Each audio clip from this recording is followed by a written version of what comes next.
Hi, I'm Dawn Damari, and you're listening to and watching another episode of A Teaspoon of Healing podcast. Today, I am happy to introduce my guest, David Vito Gregoli. Vito is a Hello. producer. Oh, hi. Vito is a producer, composer, artist, and multi-instrumentalist. How are you doing today, Vito? I'm doing great. Happy to be talking to you. Happy to have you here on the podcast. So, before I ask you about your background and when you started playing music, I wanted to ask what your thoughts are about this. So, music has often been described as something that is very healing to people. And a lot of people find healing through music. So, what are your thoughts on that? And have you had any experiences with this in your life? I would say that's a very deep subject. And for me, healing in music, they go on different levels. There's been a lot of scientific studies about how vibrations affect people on a Mhm. neurological and emotional level. But I think for music, most music that people consume is popular music, whether you're listening to country or hip hop or Frank Sinatra. It's all, basically pop music. And the thing about that is that can also be healing. I do a lot of new age music. So you get into the drone aspect of things and how that, affects you in different frequencies. That aside, what really affects people the most is just what comes from here, what reaches here actually. So if you're listening to a song and you have an emotional connection to it vis-a-vis where you first heard it, is it a song that you grew up with, you listened to in high school? Is it a song that is connected to a broken heart or maybe the passing of a loved one? So it really is about how it hits your heart, and it has nothing to do with the actual music in a sense because of what I just described. It's about your experience with the music. A lot of people have a love to hear Hotel California, but it's really kind of a Yes, downer lyric. it is. You know? Yes, you're right. You're right. It's very cynical Don Henley stuff, which is great, but people love to listen to it. But I think, for me, 50% of the song's appeal is the great guitar solo at the end, which is Hmm. very iconic. Same thing with Stairway to Heaven. Why do people love that song so much? It's not the lyric. You know, It's it's how true. it feels to you when you heard it, where you heard it, who you heard it with. So it's a very experiential thing. So the healing comes from whatever salve that it generates from your own personal experience. So when people ask me, well, tell me about this tune, whether it's a song with lyrics or an instrumental song, a lot of the times it'll have nothing to do with how they encapsulate it into their lives. There's a cool live version of a song by Alex DeGrassi, instrumental song, and he said people have played this for weddings and at births and all kinds of occasions. And he said it's really just about a trip to Philadelphia, something That's totally interesting. insane. And when I Yes. hear it, I don't hear any of those things. I hear something completely different. So that's the beauty of music. It's not just me putting music out there, it's how you receive it, Hmm. how you bring your own personality into it. Thank you. Yeah, thank you. I really liked that. I really liked too when you described the Hotel California, Stairway to Heaven. That way, it just resonates with so many people. But for example, Hotel California, it's actually the lyrics are downer. It's a downer lyrics, right? Yeah. Those are downer lyrics, but the I mean, guitar, think about it. And she's buying a stairway to heaven. yeah, that That's as not a well. really uplifting No, it song. is not. It's not. But wow, resonates with so many people. So yeah, it's like you said, it's from the heart, where how it hits within the heart. Well, thank you for sharing that. I just wanted to ask you that. You are actually my first musical guest on A Teaspoon of Healing. I used to have a music show. It's called the Groove Express. It was a while back on a radio station. So I'm trying to bring some musical guests onto this podcast. So I'm very happy that you're here. Oh, happy to be here. Yeah. So Vito, uh, do you mind sharing a little bit about your background with the people listening or watching? Well, it is classified. Well, No, it's whatever is quite safe to not release. classified. I was born and raised in LA, to a family that was involved with the movie and TV business. So I've been exposed to that literally from day one. My mother was an actor. My grandfather built sets. My sister became an actor. So that was the milieu I grew up in. But I fell in love with music, and my grandfather bought me a little transistor radio about this big in 1965, and I put it to my ear, and it stayed there for a good 3 or 4 years without leaving my ear. It was just obsessive. And I got interested in drums when I was 6 when I saw the Monkees on Wow. TV, and then the Beatles, and gradually moved into other types of music, progressive rock, hard rock, classical music, jazz. Um, the school I grew up in had a really good lineage of musicians. Tom Scott was a number of years ahead of us. Um, but the main thing about where I grew up was the guys from the band Toto, who were the top Mhm. session players, all went to my high school, Oh, and wow. I was able to see them play our homecoming dance when I first got into high school, and it was like, what? Wow. Because they were so amazing. And so, that changed my trajectory in a certain sense because I became interested more in studio work and production, not just playing and songwriting, and composing. And then I went to college, got a degree in music, which was super fun. And then I launched myself back into the rock and roll world, even though I was gigging the whole time I was going to school, which was kind of crazy. Um, but started playing with original bands in the 80s, and some of them almost got signed. The 80s subsided, we came into the 90s, and I started working with a lot of singer songwriters, and they all needed musical directors in a sense. So I, by default, became that, and started recording. And that's how I started getting into production. But when I think about it, I was always the guy in the band, even in high school, who's telling everybody what to do, which didn't go over well at first because I didn't have very much skill in how to communicate it. But gradually I learned. And in 98, I moved to Seattle because just I'd had enough of LA after, what was it, almost 40 years. So we moved up there, and we got divorced kind of pretty quickly, very amicably. Yeah.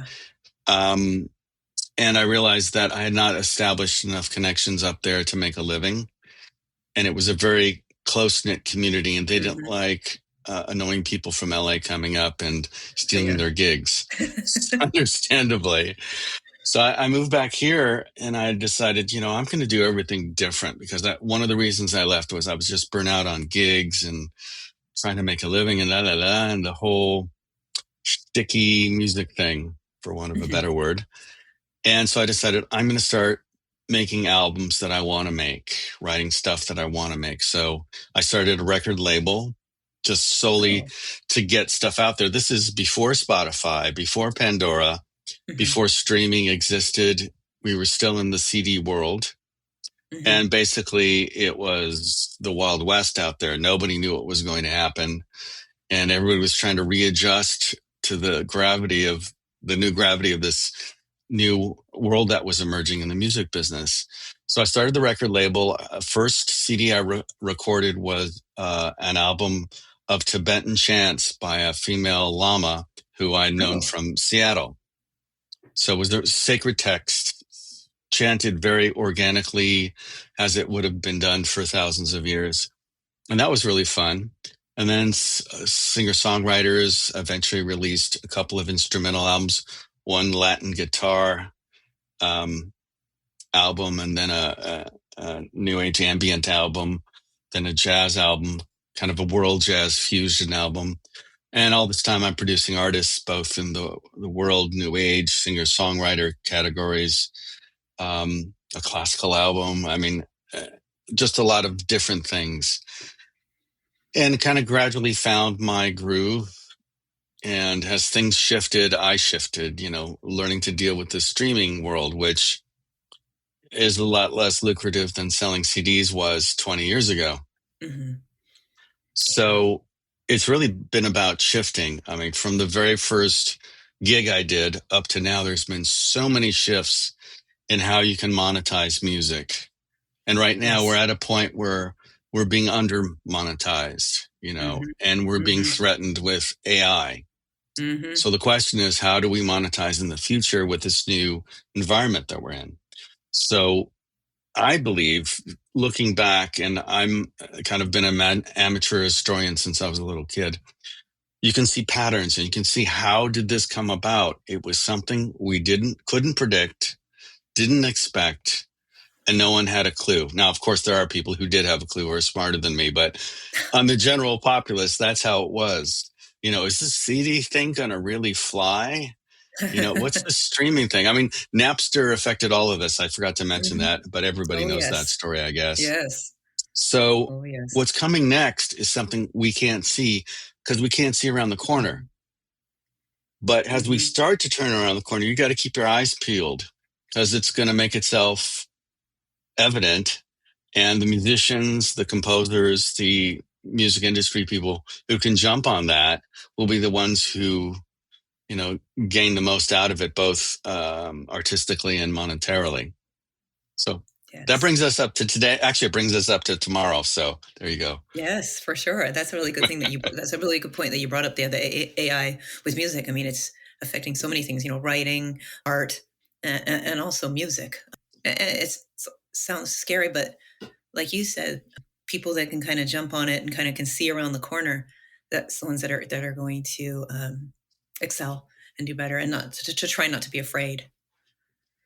And another thing about AI is I was talking to my distributor last year about, hey, I think I'll do some lo-fi mixes of some of these songs. He said, don't bother. It's dead. Lo-fi is dead for artists because the Okay. companies like Spotify are doing their own AI music.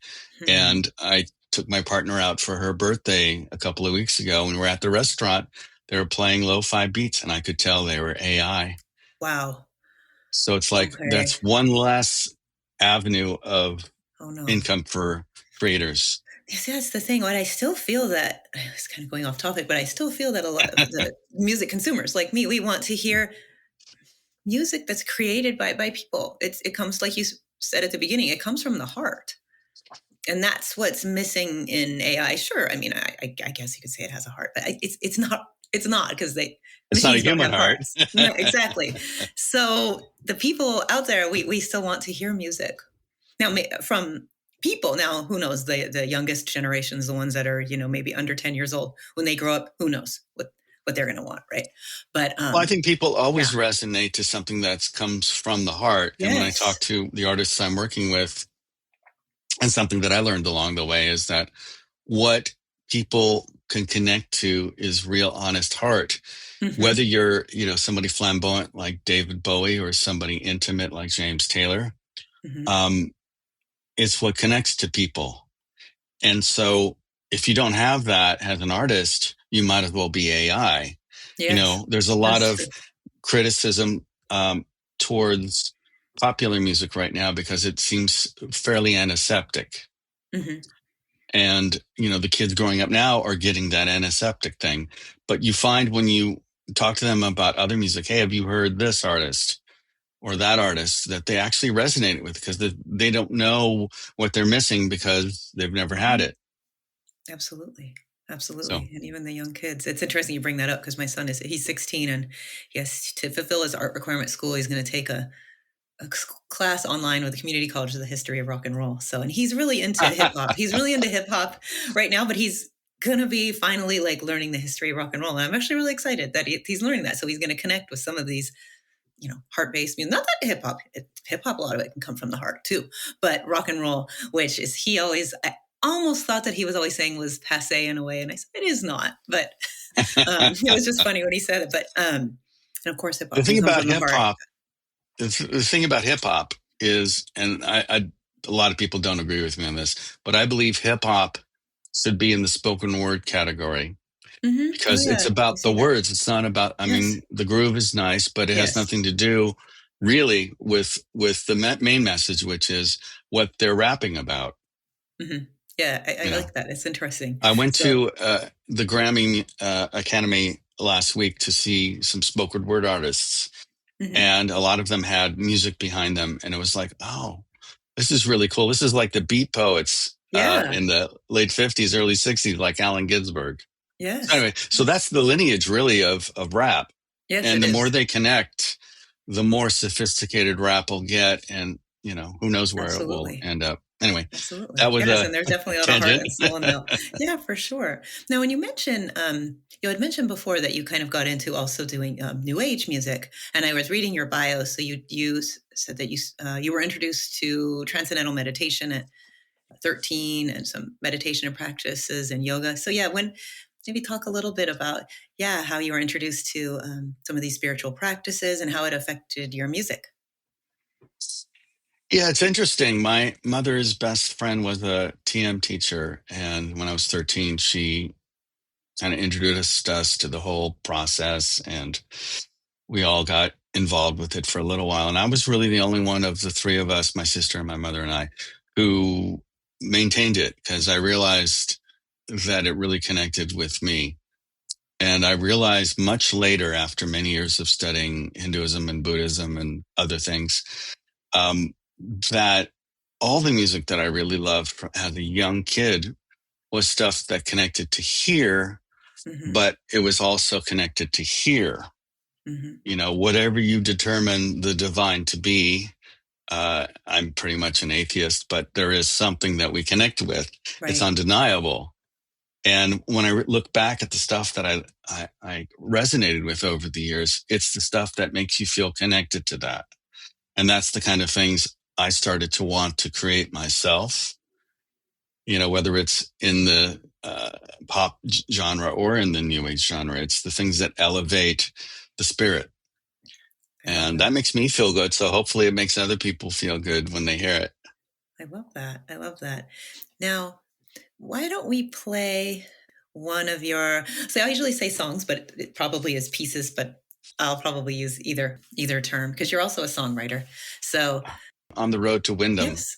is very much a dedication to the new age music that really moved me from like the early 80s with Wyndham Hill Records, Will Okay. Ackerman, Michael Hedges, George Winston.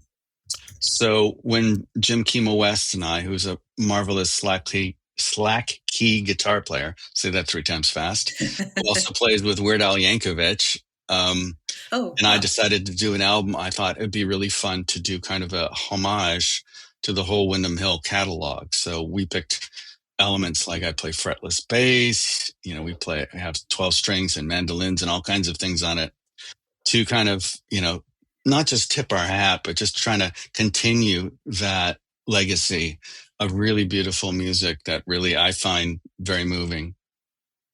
Wonderful. Okay, well, then let's listen to that one. So this one is called On the Road to Wyndham.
Oh wow, that was really beautiful. I really liked that. I really liked that. And yeah, when did you release that one? That came out last May. Oh, Our okay. So it's second not. album is coming out this June. Oh, nice. It's like Jim is also like me, very prolific, very not genre specific. So we always add different elements. But the prolificness got a hold of us really quickly. So we ended up finishing half the album last fall and the rest of it this, winter. It just came very fast. So we actually have it done and we're just waiting till June because you have to have a certain amount of time between releases, I think. Hmm. So I think probably could easily have made it a triple album in terms of Oh, nice. creativity. And we send each other ideas back and forth, and there's just so many of them that are so fun to work with. And, you know, That's really cool. Yeah, I really liked it. It was really, really pretty, and yeah, that's really cool. And so that one came out last May, and so we will play another one at the end of this. But I also saw that reading your bio, there's that spiritual text, the Bhagavad Gita, that you had brought that to the world as an album and also as a rock opera. yeah, that was an amazing project. Someone who I'd worked with before in the past, who's fundamentally a lyricist and author. She's written a number of books on Ayurveda. Approached me about doing a translation, English translation of the Bhagavad Gita, and we found out that no one's actually done that before. Oh, really? But the idea was to do it in the pop realm, not to do it, trying to be Indian about it. Obviously, Hmm. neither her and I are Indian. Hmm. Um, but we got Indian American singer Oh, nice. Deepak Ramapriyam to sing the part of Krishna. And we have a number of Indian musicians from Delhi and a few Indian American ones from here in the United States. Um, and the most challenging thing about it was I decided all the song. First of all, there are 18 chapters of the Gita, so Okay. that meant it was going to be 18 songs or pieces, Hmm. um, and that was a little bit intimidating because that's you're writing a That's double okay. album Hmm. and they're all coming from me. I'm not collaborating with anybody on the music. It's all coming out of me. So I hadn't written that many songs in a row in decades. So it was really super challenging, but also very easy to get back into that milieu. But I made a rule for myself that they all had to be based on Indian ragas, which are I don't want to call them scales or melodies, but they're kind of somewhere in between. But they have a lot of rules to them. It's the North Indian tradition is very deep, and I don't pretend to be anywhere near an expert on it. But so all 18 songs have different ragas that they're based on, and I had to work the melody of the songs into those ragas, which was super difficult. Sounds like it. But I think it came out really good, and it was super fun to do. And I got to play most of the instruments myself. So that's always fun. It's like just walking into a playground and just going from the swings to the monkey bars and all over. And it sounds like you know quite a few instruments. So, yeah, can you talk about what are some of your favorite ones to play? Well, the one I always connect with is, and you'll see that behind me, is drums, because that's my I first see that. instrument. I started as a kid. And even though I didn't continue with it, because it's hard to have a drum set in an apartment building, the That's for neighbors sure. don't really appreciate it too No, they much. don't. I don't know They don't. why. So I switched to bass, and then I can't even remember the reason I switched to guitar not too long after that. And I had to learn piano for school. I started taking music classes in high school, and I was also really into the band Traffic, so I learned flute. Hmm. Oh, And nice. I've always wanted to play sitar, so I finally started doing that. It's Cool. been many, many years of feeling like a beginner. Hmm. But the more I use it, the more I record with it, the better I get because you kind of have to. And I Hmm. just collect instruments after that from different parts of the world because it's just so much fun making the sounds. And people go, well, how do you play so many instruments? I go, well, I really only play one instrument. That's music. It's Hmm. just, Hmm. what are the mechanics of it? In the 90s or 80s, I can't remember which, I started to play saxophone. And because Okay. the fingering's very similar to the flute, I got pretty far in the 3 months that I was doing it, but I hit a wall realizing that I would have to be doing this really seriously every single day, which means all this other creative stuff I was doing would have to be put aside. But aside from that, most string instruments are pretty similar. Most percussion instruments are pretty similar. It's just, how do you make a tone? Okay. How do you make a pitch? Okay. And then you insert your musicality that you spent years and years and years developing into that. And the next thing you know, you're playing an instrument you've never played. So it's not, I Awesome. don't think it's that complicated. I mean, obviously, I don't play a violin because that is so different from what I do. Hmm. But No, anyway, well, it sounds complicated to me because I don't know how to play any instruments. I did learn piano when I was very young, but I've always been into music, but not. I've never really, unfortunately, learned how to play. So it was interesting there's how you still said. time. I know, There's still huh? That's time. right. There's a lot And like and I want to say this to everybody. Do not be intimidated by the fact at the beginning it's hard, because everything is. You true. try to, I can't put a basketball through a hoop, but if I practiced, I would learn how to do Hmm. it. It's just a matter of putting the time in and not getting discouraged when you can't do it, Well, thanks for because saying that. that's life. I mean, that's how we do anything. Whatever business you're in, whether it's in an office or, flying a plane or whatever, you have to put the time in to get Hmm. beyond the learning curve. Yes. All right, Well, that's that's my good that you spiel said to that. young people. Yeah, that's good that you said that, especially for younger people that are starting out, but people at any age can learn an instrument. Yeah. That's really cool. Yes, and even though, and I liked how you said this. A lot of them are similar, but then when you were going, you don't know the violin that is so different than a lot of the other instruments that you play. Yeah, but there's an instrument I learned not very well, but an instrument from Bengal called an esraj. It's got the Okay. neck of a sitar, which I thought, oh, that's going to be make it easier, but you have to bow it like a cello. Oh. Oh wow. So my Awesome. ex-girlfriend had a cello at one point, and I pulled it out and I just started playing it because I was using the same technique that I learned from the esraj on it, and she got really pissed and didn't let me play it anymore. No, please don't. That's really really cool. But Well, to really play the cello, I'd have to put a lot of time into it because it is a different technique than esraj or anything else that I've done. yeah, that cello, yeah, cello. A lot of those string instruments, I guess that's what they call them, right? The strings, Yeah. violin, cello.